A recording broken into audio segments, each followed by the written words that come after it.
그러면 성경을 우리가 어떻게 읽어야 되고 하는 문제를 우리가 한번 이 시간을 통해서 살펴보는데, 통독과 정독에 대한 구별에 대한 얘기를 짧게 해드릴게요. 우리가 성경을 읽을 때 두 가지 방법이 있습니다. 통독적 방법으로 읽는 게 있고 정독적 방법으로 읽는 게 있어요. 정독은 그야말로 성경을 정독하면서 읽는 거예요. 처음부터 끝까지 무진장으로 한 구절 한 단어를 넣고도 주석서 각종 참고서 찾으면서 아주 깊게 묵상하면서 그 한 단어 가지고 몇 시간씩 읽고 묵상하고 그렇게 읽어나갈 수 있는데, 통독은 그렇게 하면 안 돼요. 통독은 성경 전체를 가능한 한 빠른 시간 안에 읽어내야 돼요. 기간이 필요해요. 통독을 무진장으로 삼아놓으면 그건 통독이 아니라 정독이 되어버리고 성경을 통전적인 이해를 할 수가 없게 돼요. 통전적 이해에 대한 얘기는 지금 금방 조금 해드리는데, 그렇기 때문에 성경을 가능하면은 빠른 시간에 한번 읽어내요. 처음부터 끝까지. 여러분이 이제 성경을 이해할 수 있고 통전적으로 이해할 수 있는 능력, 이걸 감안하셔서 여러분들이 한번 시도를 해보시는데, 그 원리가 이겁니다. 왜냐하면 성경이 바로 통전적인 이해를 갖고 있다. 이걸 머릿속에 여러분 먼저 넣어 놓으시고, 그 성경을 통전적으로 이해하기 위해서는 반드시요, 여러분 반드시 창세기, 특별히 창세기 1장에서 11장, 그걸 우리가 이제 우리 다음 주부터 그 성경을 본론으로 공부해야 될 때 이제 그걸 공부합니다. 창조 시대죠. 창조 시대 때 일어나는 그 상황, 그것이 특별히 그 부분이 계시록을 읽을 때 생각이 나야 돼요. 왜냐하면요, 계시록은 창세기의 결론편이에요. 계시록은 창세기의 결론을 맺는 책인데, 창세기에 뭐가 일어나는지 모르고 결론을 읽으면 그 결론이 이해가 되겠어요, 안 되겠어요? 안 되죠. 그러니까 계시록 엉덩이 풀어버리는 거죠. 예수님이 언제 온다, 온다 안 온다, 와가지고 천년왕국이 어떻다, 그게 푸는 거야. 그 얘기가 잘못된 게 아닌데, 그런 얘기가 창세기 특별히 창조 시대 때 하나님의 구속의 역사를 시작하는 그 창조 시대 때 그 상황과 이것들이 연결이 안 되면요, 계시록은 전혀 엉뚱책이 되고요. 엉뚱책 되니까 계시록 때문에 망한 사람이 얼마나 많아요, 여러분. 계시록 그런 식으로 풀다가 망한 사람이 얼마나 많았냐고요. 교회사적으로 수없이 많다고. 전부 이단들이 거기서 나오는 거죠. 그래서 성경을 반드시 통념적으로 이해를 해야 되는 이유가 거기에 있는데, 그러려면 통독을 반드시 해야 되고, 통독을 할 때도 창세기적 상황을 아직도 내 머릿속에 이해가, 기억 속에 남아있을 만할 때 창세기를 읽어야 돼요. 계시록을. 여러분, 원리가 이겁니다. 계시록, 특별히 계시록의 후반부를 읽을 때 창세기 전반부의 얘기가, 더 나아가서는 모세 오경 전체의 구속사적 배경 스토리가 내 성경을 이해하는 언더스탠딩 속에 남아서 그 계시록과 연결될 수 있는 그 타임 프레임, 그것이 여러분이 성경을 통독할 수 있는 최적 시간이에요. 그런 식으로 성경을 한 3번만 달아 읽어버리면요, 여러분이 이제 도사가 돼요. 통독 도사가 돼요. 그 통독 도사가 됐다 그 생각되시는 분은 나를 찾아주시기 바랍니다. 이제 그런 사람이 필요해요. 강사로 파송해야 되니까. 네. 그래서 쭉 제가 성경 통독 프로그램 인도를 한 20년 한 셈인데, 하면서 임상 실험을 통해서 제 결론은요, 우리 한국 사람들의 속성과 여러 가지 능력을 고려했을 때 90일이 가장 적당하다. 임상 경험을 통해서 만든 겁니다. 예. 그래서 우리 90일이 좋은데 1189장을 90일 동안 읽으려면요, 하루에 10석 정도 읽으면 돼요. 10석장을 읽는데 되게 여러분들이 고등학교 때 국어 시간에 낙제 점수 안 받고 국어 과목을 잘 이수하신 분의 국어 실력 정도면요, 성경 한 장을 읽는데 되게 한 3분 정도 시간. 물론 짧은 시편 같은 거는 몇십 장 안에 읽는데, 평균해서 제가 보니까 한 3분 정도면 한 장을 읽을 수 있어요. 그래서 한 장을 10석장을 3분 한 장 읽는 당 3분에서 10장 읽는데 필요한 시간은 한 40분 정도. 그래서 그 40분이면은 하루 읽을 분량을 읽어낼 수 있고, 그래서 제가 그 20분 동안 그 읽을 분량에 대한 설명을 읽을 수 있는 시간을 갖고, 그래서 60분. 그래서 그 책을 그렇게 만들어낸 거예요. 그 책을 만들 때 1일, 2일, 3일 이렇게 나누어서 분량을 설명을 그렇게 그걸 의식하고 배정한 거거든요.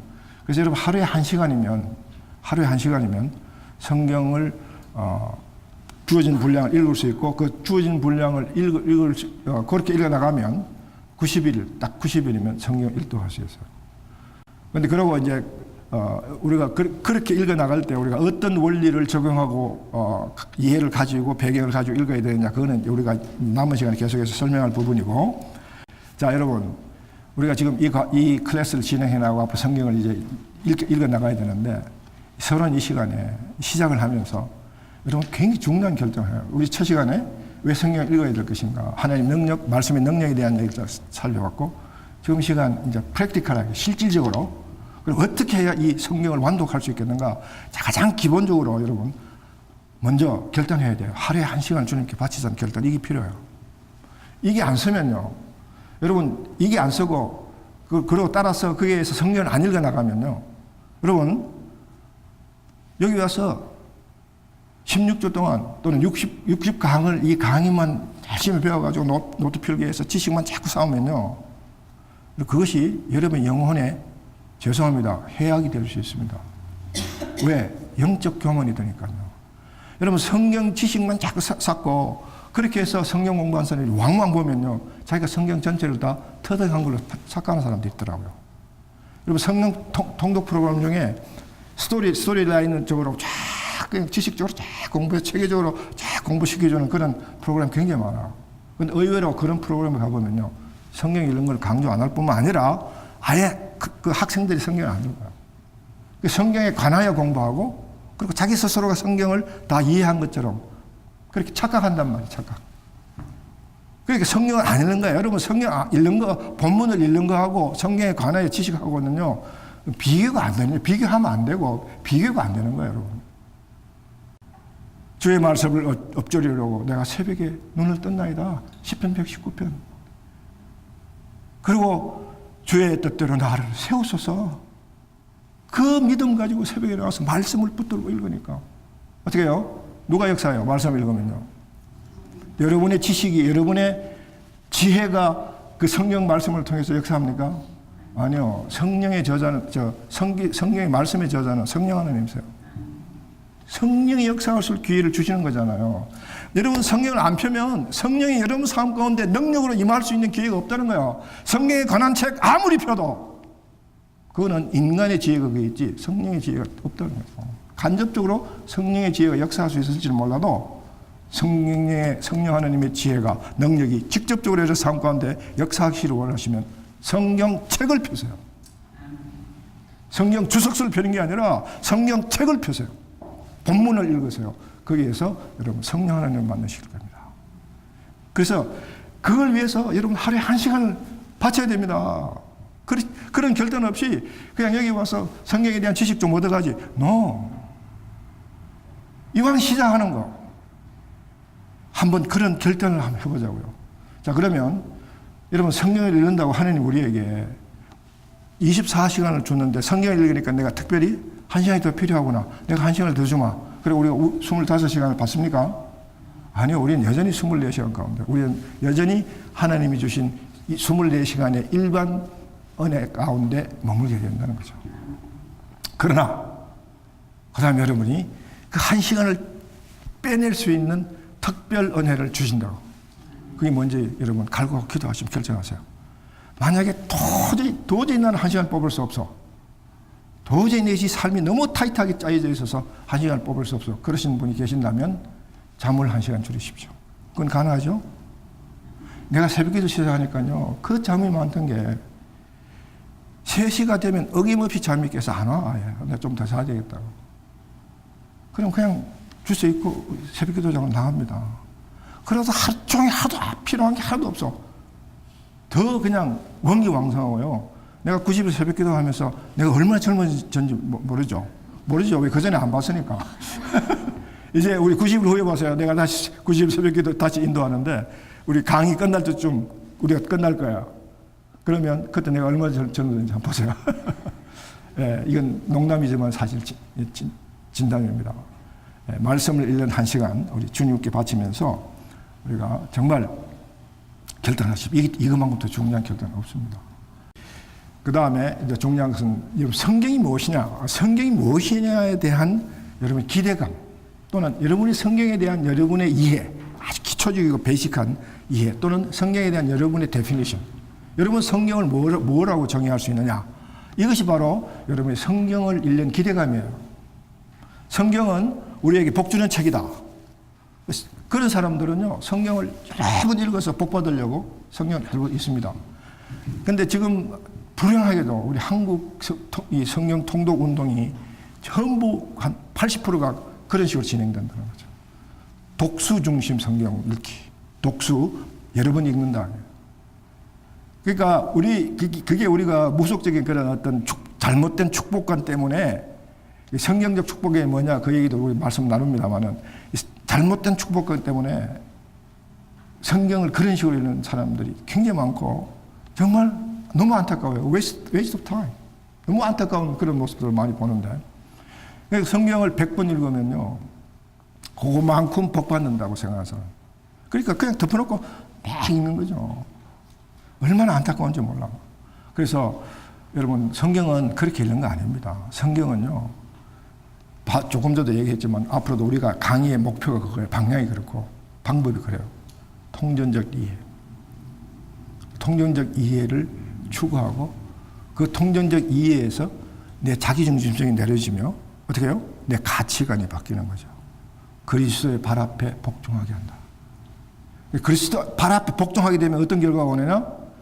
그걸 제가 가르쳐 드린 거죠. 실제로 그거는 실제적 상황에서 일어나는 일들이니까.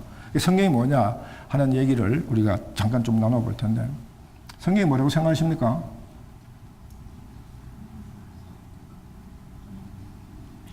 네, 성경이 뭐라고 아는 것 같은데 딱 답을 해보라고 그러니 답이 안 나오죠. 네? 성 어거스틴이 이런 얘기했어요. 내가 시간이 무엇인지 난 아는데 거기에 대해서 답을 해보라고 그러면 내가 말할 수 없다. 그게 그 시간에 대한 어거스틴의 언더스탠딩이거든요. 그게 막연하다 그 말이야 한마디로 얘기하면. 성경이 무엇이냐라고 알 것 같은데 그걸 말로서 데피니션을 한번 해보라. 그냥 답이 안 나오는 거죠.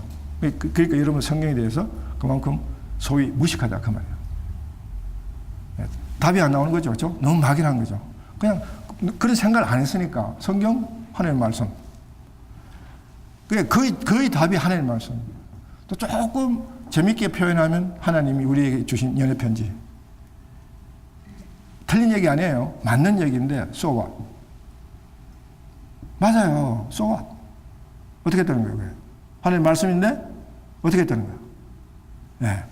자, 그래서 여러분들이 성경에 대한 여러분들의 그 정의가 바로 여러분 성경을 읽어서 얻어지는 그 유익에 대한 여러분의 기대감이에요.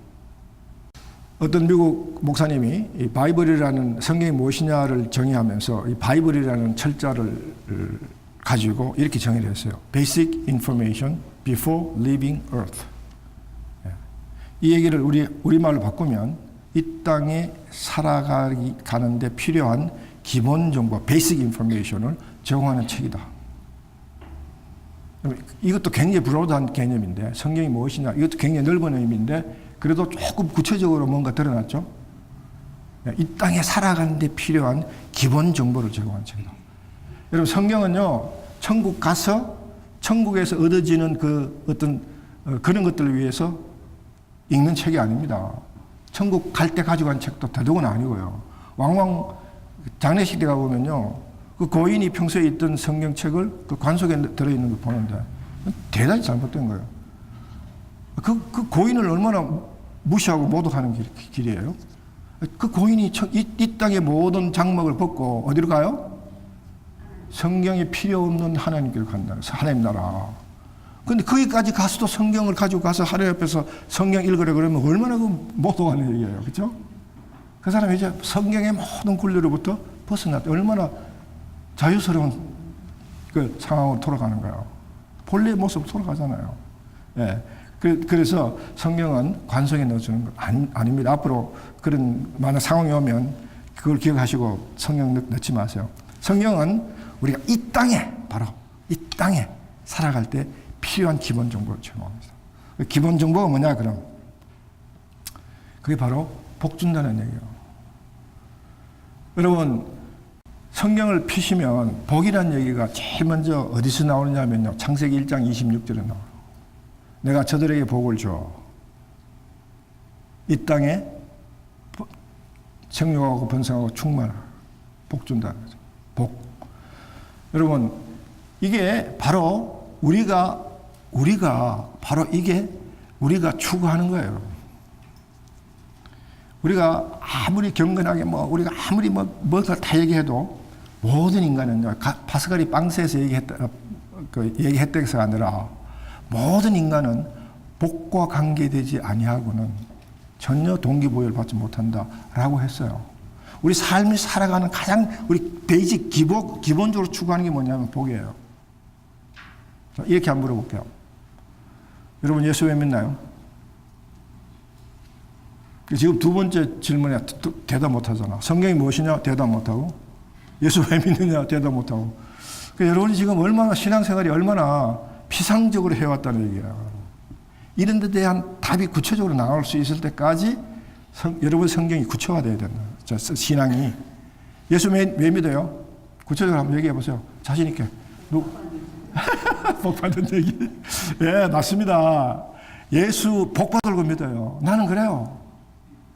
그런 얘기하고 싶은데 그 복에 대한 개념이 잘못 들어 있어가지고 내가 예수를 열심히 믿는 이유가 이 세상에 살아갈 때 돈 많이 벌고 장수하고 무병 장수하고 하는 그런 복을 추구하기 위해서 예수 믿는다. 그건 너무 유치하지 않냐. 그 복이 나쁜 복인가요? 자, 여러분이 예수를 그런 복으로 믿는다고 칩시다. 그 복이 나쁜 복인가요? 아니요. 성경에 보면 그 복 다 좋은 복이고요. 그 복 다 받으라고 다 주신다고 그랬어요. 성경 어디를 봐도요. 장수, 무병 장수를 추구하는 게 나쁘다, 죄다, 그런 거 없습니다. 잘 들으십시오. 성경은요. 청빈론을 강조하는 게 아니라 청부론을 강조해요. 부자 되라는 거죠. 성경은 여러분이 부자 되기를 원하는 책입니다. 그리고 부자 되는 법을 가르쳐 주는 책이고요. 그런데 문제는요. 그 부를 여러분 주머니에 넣지 마라. 그걸 또 가르친다는 거죠. 돈 열심히 벌어서 나누라. 너 배불리게 하지 말고 나누라. 그걸 가르친 게 예를 들어 성경 아닙니까? 예를 들어서. 자, 그렇다면 그 복 자체가 나쁜 게 아니에요. 예수님도 그랬잖아요. 너희는 먼저 건너라고 그 의를 구하라. 그래야 하면 이 모든 것을 더해 주시라. 이 모든 것이 뭐예요? 무병장수, 돈 많이 버는 거, 일용할 양식 다 들어있잖아요. 그 안에. 그거 준다 그랬다고 예수님이. 그런데 예수님 조건을 달았어. 그거 다 받을 필요가 좋은데 그 전에 먼저 받을 복이 있다. 예, 그 나라와 그 의. 바로 그게 복이에요. 그 복 받기 위해서 예수 믿는 거예요. 그럼 그 복이 뭐냐? 구체적으로 말씀드리면 이거예요. 복자를 가만 보면요. 이게 무슨 자예요?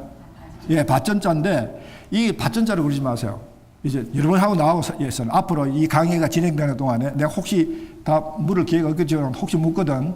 여러분 나하고 약속 가운데 이게 에덴 전자예요. 왜 에덴 전자냐면요. 이게 바로 창세기에 나온 에덴의 묘사하고 비슷해요. 이 한문은 그림 글자잖아요. 그림 상형으로 의사를 소통하게 하는 상형 문자거든요. 그래서 그림을 그린다고. 그러니까 이 그림이 에덴의 모습하고 비슷해요. 강이 발현하여 사방에 흐른다. 그런 표현이 에덴에 대한 표현이 성경에 있나 없나요? 있죠. 그러니까 여기에 발현하여 사방으로 흐른다. 그 바운다리가 바로 에덴이다. 맞죠? 그렇죠? 예. 그다음에 이거는 나타날 보일 시자인데 하나님 신자 시변입니다. 그러니까 에덴에 사람이 하나님과 함께하는 것이 복이다. 맞나요? 예. 그러니까 이 한문자를 풀면 에덴에 하나님과 함께하는 것이 복이다라는 의미가 그 한자소에 포함되어 있거든요. 요걸 표현해주는 성경 구절이 시편 73편 28절입니다. 한번 같이 읽어볼까요? 하나님께 가까이 함이 내게 복이라. 내가 주 여호와를 나의 피난처로 삼아 주의 모든 행적을 전파하리라. 예. 하나님께 가까이 함이 내게 복이라. 조금 모디파이하면 여호와 하나님과 함께하는 것이 복이다. 그래요, 안 그래요, 여러분? 하나님과 함께하는 것이 복이에요. 자, 예수를 믿는 이유가 복 받기 위해서 믿는다면 그 복은 하나님과 함께하는 복이에요. 예수를 믿어야만 하나님과 함께할 수 있다. 맞습니까? 예수 그리스도를 통하지 아니하고는 아무도 하나님을 볼 자가 없다 그러고, 예수 그리스도를 통하지 않으면 아무도 하나님께 갈 자가 없는 거야. 예수를 통해야만 하나님과 함께 할 수 있게 됐다. 그러므로 우리가 예수를 믿는 이유가 바로 그 하나님과 함께하는 복, 그 복, 그걸 우리는 성경에서 뭐라 그랬다고요? 임마누엘이에요. 임마누엘. 여러분, 성경에 나오는 하나님의 속성을 표현한 많은 이름 중에 뛰어나고 가장 아름다운, 우리의 관계 가운데, 하나님과 우리의 관계 가운데 가장 아름다운 이름이 임마누엘입니다. 마태는 임마누엘을 시작해서 임마누엘을 끝나는 복음서를 쓴 예수의 제자입니다. 임마누엘. 여러분, 임마누엘 하십니까? 여러분 삶은 하나님과 함께하는 삶을 살고 있나요? 네. 여러분, 하나님과 함께하지 아니하는 복은 없습니다. 여러분, 하나님과 함께하지 않은 복을 추구하는 것이 바로 자기의 길을 즐겁게 하는 허탄한 진리에 자기의 삶을 던지는 자와 같다, 그 말이에요. 하나님과 함께하는 것만이 여러분이 복을 누릴 수 있는 길이에요. 하나님이 주시는 복이에요. 함께하지 아니하고는, 그 나라와 그 의를 구하지 아니하고는 하나님이 주시는 복은 절대로 받을 수 없습니다. 그래서 성경은, 자, 베이직 인포메이션을 했을 때, what is basic information? 라고 했을 때, 성경은 바로 하나님과 어떻게 하면 함께한가, 그래서 어떻게 하나님이 주시는 복을 누릴 수 있는가, 그거를 가르쳐주는 책이다. 맞습니까? 그러면 베이직 인포메이션에 대한 그 정의가 좀 좁혀졌나요? 예, 잘 기억하십시오. 성경은 바로 그 복 받기 위해서 읽는 책인데, 그 복 받는 방법을 하나님과 함께하는 것이라고 가르쳐 주시면서 어떻게 해야 하나님과 함께, 하나님과의 관계가, 끊어진 관계가 회복되고 함께해서 그 복된 삶을 우리가 이 땅에서 here and now, 천국 가서 누리는 거 아니에요, 여러분. 죽어서 천국 가서 그 복 누리는 거 아니에요. 하나님은 이 땅에, 바로 이 땅에 발 딛고 살아가는 동안에 그때 앞으로 천국에서 누릴 수 있는 그 복을 이 땅에서 누리며 살아가가, 그거 하나님 마음이에요. 그렇게 하려고 우리에게 성경을 주신 거예요. 그런 마음으로 성경 읽어야 돼. 그게 바로 성경입니다. 그게 여러분이 성경을 읽어야 할 여러분의 기대감이에요. 그 성경에 대한 생각을, 엉뚱한 생각 갖지 마세요. 그래서 우리가 두 가지 복을 우리가 생각해 볼 수 있는데, 성경적인 복은요, 우리가 삶으로 누리는 복이에요. 그리고 나누는 복이에요. 선복, 이 선자가 베풀 선자거든요. 그러니까 성경적 복은요, 하나님이 주신 복을 내 혼자 움켜쥐는 것이 아니라 나누는 복이에요. 내가 하나님부터 복을 받아서 나와 내 이웃이 함께 나누면서 쉐어하면서 하는 복. 근데 우리가 복 그러면요, 우리가 무속적인 또 세속적인 복 그럴 때 우리가 생각나는 것이 받는 복이다. 기복. 기복은요, 내 혼자 받으면 돼. 받으려고 애쓰는 복이에요. 그렇죠? 여기에 차이가 있다는 거죠. 근데 성경은요, 이 두 가지 복을 다 포괄적으로 복으로 인정합니다. 받고 그리고 누리라. 예, 받고 누리라. 그렇죠?